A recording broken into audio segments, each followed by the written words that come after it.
Hi అండి, అందరికీ నమస్తే. ప్రతి సంవత్సరం వెంకటేశ్వర స్వామికి చెప్పులు కుట్టించే క్షేత్రాన్ని మీరు ఎప్పుడైనా చూసారా? అది ఎక్కడో కాదండి, కురుమూర్తి క్షేత్రంలోనే ఉంటుంది. ఈ కురుమూర్తి రాయని తీర్థంలో ఎక్కడా కనిపించని ఒక ప్రత్యేకత ఉంటుంది. అదే ఉద్దాల సేవ, అంటే పాదుక సేవ.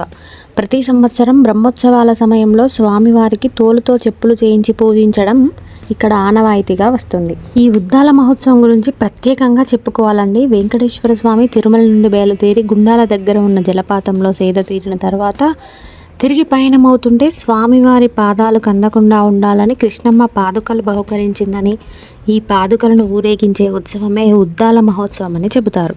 ఇదేనండి ఉద్దాల మండపం. ఈ పాదుకలను వడ్డేమాన్ గ్రామస్తులు తయారు చేస్తారు. ఈ స్వామివారి పాదుకలతో వీపు మీద కొట్టించుకుంటే పాపాలు తొలగిపోతాయని కూడా చెబుతారు. ఈ పాదుకల తయారీలో ఒక ప్రత్యేకమైన విషయం ఉంటుందండి. అదేంటో తెలుసుకోవడానికి ఫుల్ వీడియో కావాలంటే మా ఛానల్లో ఉంది, తప్పకుండా చూడండి. చూసి లైక్ చేయండి, షేర్ చేయండి, సబ్స్క్రైబ్ చేసుకోండి.